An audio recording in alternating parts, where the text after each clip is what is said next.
My name is Joe Pepper. I'm the CEO at TM Group, which is the UK's leading provider of technology services and property searches to the conveyancing sector. Well, why am I talking to you about running a successful conveyancing business? Well, I'm in the unique position of providing services to over 1,000 conveyancing businesses and estate agents in the UK today. And through my own personal background of working with mortgage lenders and surveyors, I have a great personal insight into what works well and what does not work so well.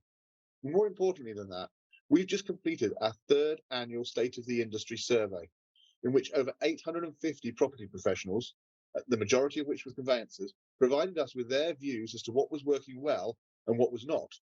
You can find that extremely useful report entitled Back to the Future on the TM Group website.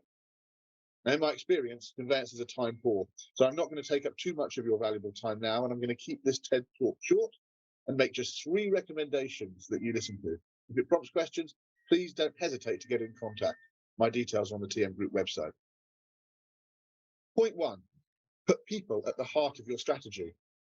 The property market is a people business. It's mainly about selling that dream house. And that's why estate agency remain so disaggregated.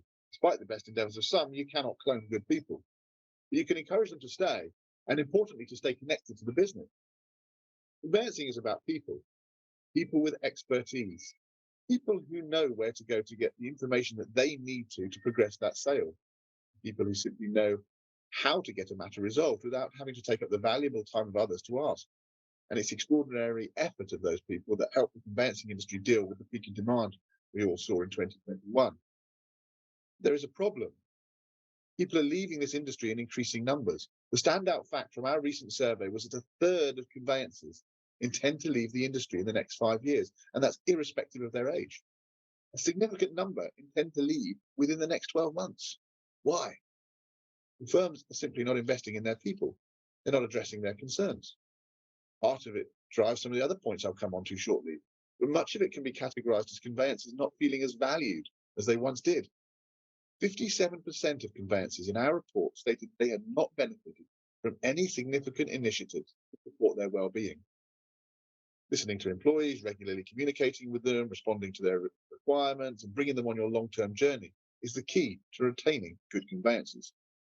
At TM Group, we started developing our people strategy in 2019, and it paid dividends throughout COVID and beyond.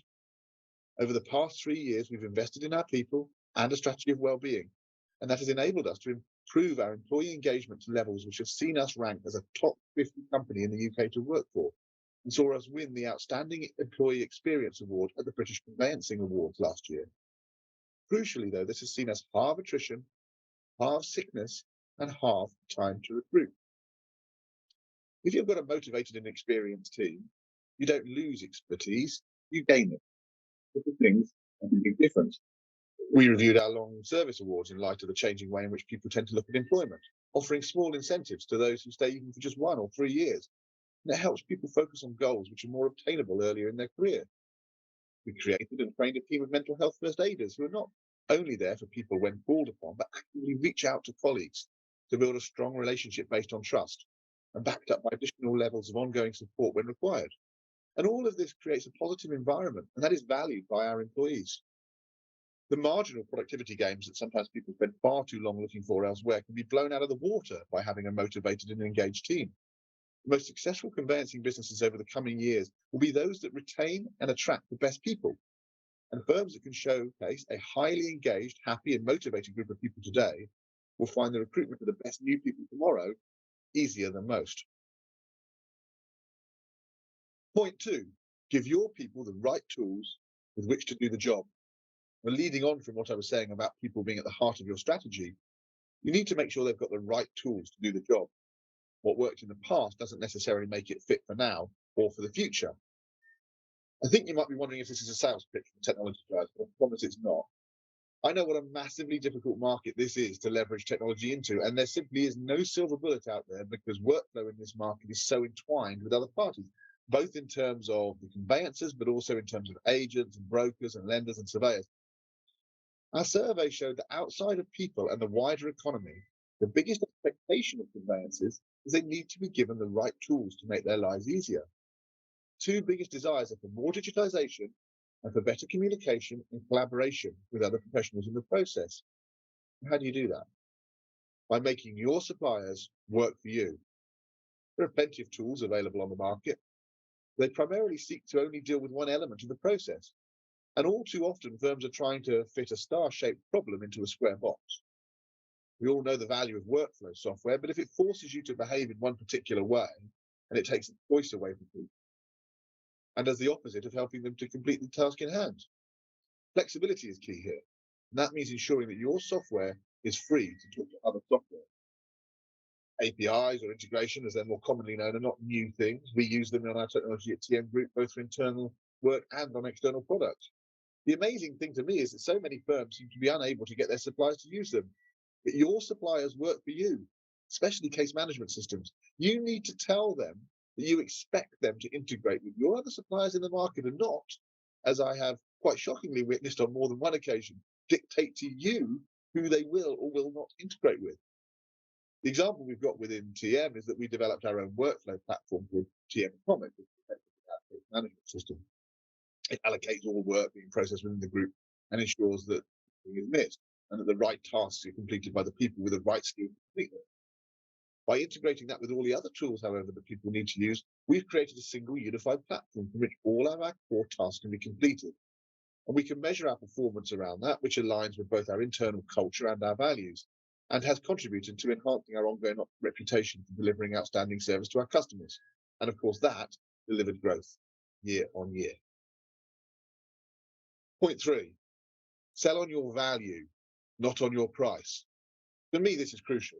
Over too many years, conveyancers have allowed themselves to be driven down on price.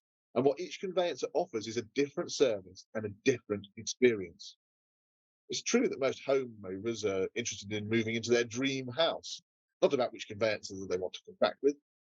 And that means selling to each decision maker, whether that be directly to a home mover or via an intermediary, why you are worth paying more for. Somebody selling a house will actually pay an agent several £1,000s to help market the property. The actual work is being done by a regulated professional in order to make that transaction happen, and is being done all too often for a fraction of the cost. Selling on price will only take the industry in one direction.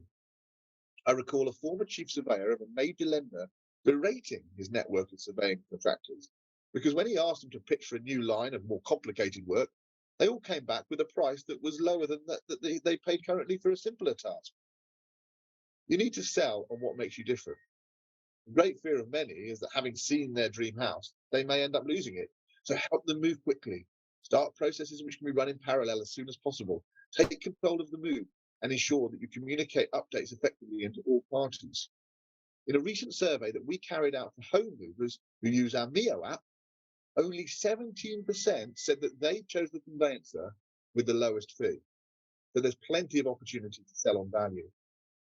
The sooner the transaction is completed, of course, the sooner everybody gets paid, and the sooner the home mover starts to live their dream, which is what we're all still trying to achieve. So there's 3 simple recommendations to help people run a successful conveyancing business in the 2020s. Put people at the heart of your strategy. Give your people the right tools to do the job, and sell on your value, not on your price. Thank you for giving me your time today. I hope this was useful. Please do contact me if you've got any questions. My details are on the TM Group website.